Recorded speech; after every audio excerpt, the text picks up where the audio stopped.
চাচ্ছিল না যে আমি এখানে কাজ করি, বিকজ এত পড়াশোনা করছি, দেখা যাচ্ছে পর্যাপ্ত পরিমাণে ফাইন্যান্সিয়াল কন্ডিশন ছিল না, আর ভালো একটা জব খুঁজতেছিলাম, স্যালারি সবকিছু মিলিয়ে হচ্ছে স্যাটিসফ্যাকশনের কাজ করতেছিল না, যার কারণে আমি চিন্তা করলাম যে না, আমি হচ্ছে কি ছোট থেকে শুরু করি, আর সেটা ফুটপাথ থেকেই।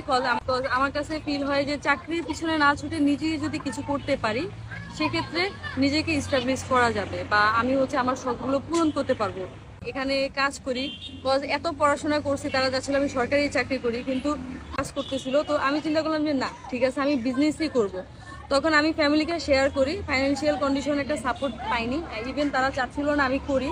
তখন আমি আমার আরেক বান্ধবীকে শেয়ার করি, সে হচ্ছে আমাকে টোটালি ফুল ফান্ড দিয়ে মানে কি শুরু করার জন্য মোটিভেট করে, আর এই আমরা হচ্ছে গিয়ে শুরু করে দেই এই ফুড কার্ট। এখন হচ্ছে আমার বিজনেসটা ভালোই যাচ্ছে, কারণ আমি শুরু করেছিলাম 2টা হাঁস দিয়ে, যেমন আজকেও আমার এখানে পাওয়া যায় হান্ডি বিফ, হান্ডি হাঁস, আর চিটাগাং নোয়াখালীর ঐতিহ্যবাহী পিঠা, যেটা হাঁসের ডিম দিয়ে বানানো হয়, এখন পর্যন্ত পপুলার। আর আমরাই হচ্ছে গিয়ে ঢাকাতে এরকম স্ট্রিট বলেন বা রেস্টুরেন্ট বলেন, আমরাই প্রথম নিয়ে আসছি এই খোলাজা পিঠাটা।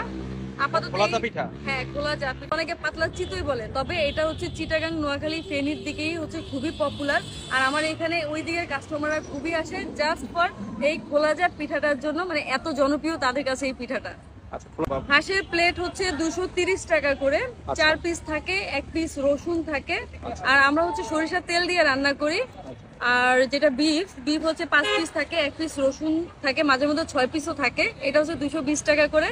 আর যেটা হচ্ছে 4টা 5টা, আর রাশ টাইমে হচ্ছে 6-7টা চলে যায়। কয়টা থেকে দোকান আপনার স্টার্ট হয়? আমার দোকান ওপেন হয় 4টা থেকে, যদিও আমাদের সার্ভ করার জন্য আমরা রেডি থাকি 5:30টার পর থেকে, আর রাত 9টা পর্যন্ত হচ্ছে আমরা এখানে থাকি।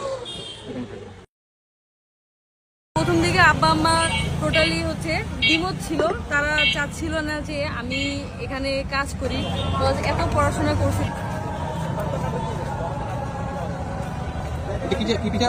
এটা হচ্ছে খোলাজা পিঠা, হাঁসের ডিম দিয়ে বানানো হয়। কত করে পিস? এটা পিস হচ্ছে 20 টাকা করে।